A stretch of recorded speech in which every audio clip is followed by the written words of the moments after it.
So yesterday I covered a game called Lazaretto. It's kind of a first-person horror experience where you wander around, you find keys, you get spooked by things, you open up doors, find little rip pages of notes and other stuff like that. Overall, I wasn't super impressed with it, and I was pretty negative in both my video and my Steam review of the game. And today, the developer of that game got back to me, sent me an email. His name is Paul Ocier, or OCA. I don't know how to pronounce your last name. My apologies. And I know what you're thinking. You're like, oh god, this guy threatened to DMCA his video. He threatened to insult him, get all his stuff taken off the internet. No, that's not what happened. He was really positive. He talked about some of the issues that I had and agreed with some of them. Things like control issues. And then he also pointed out some stuff that I wasn't doing correctly.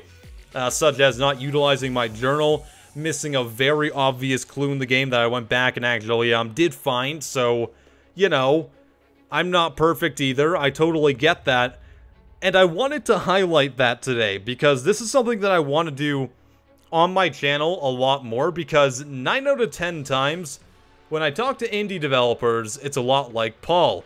They are super positive and they're happy that people are even playing their game at all, and they want honest feedback. I feel like a lot of the time these days, we only hear about things like people that are getting DMCA threatened or trademark disputes from indie developers that can't handle their criticism, or they're from foreign countries that are making fake games or other stuff like that.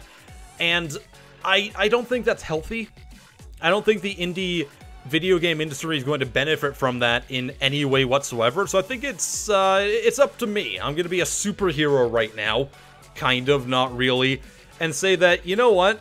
We should be fostering a lot more positive interaction in the video game industry.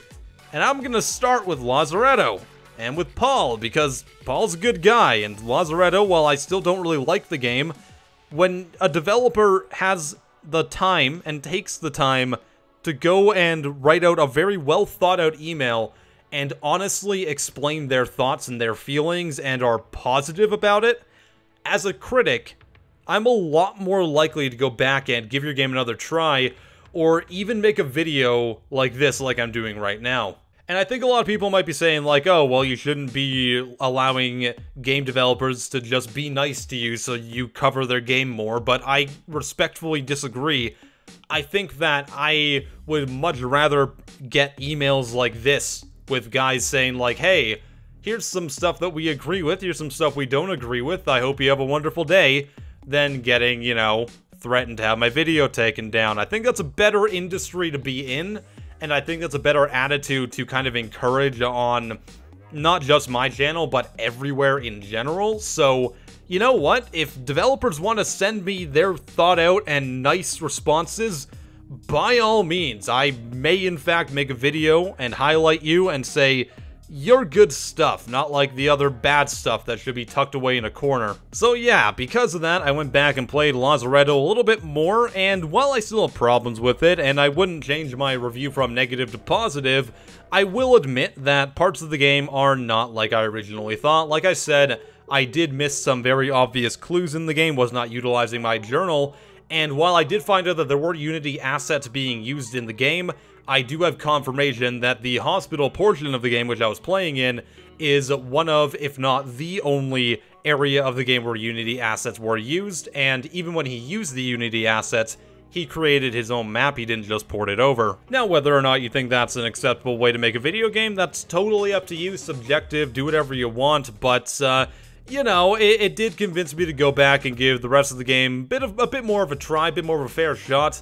And I was slightly more impressed. I still have problems with it, things like, of course, Unity assets being used in general, as well as kind of just running around blindly for keys, insta-death scenarios with no way to fight back, and other stuff like that. But my opinion has been slightly altered, and it's to do with the developer taking the time to interact positively with a critic and with the community, so I personally think that that's very much worth pointing out. So Paul, I really appreciate you doing that. It made me feel really good. To be honest, sometimes I get a bit of a pit in my stomach whenever I get an email from a game developer because I don't know what it's gonna contain. And when it contains really nice things and you know, normal people things, stuff that regular people write, it makes me feel a lot better, so I do appreciate that as well.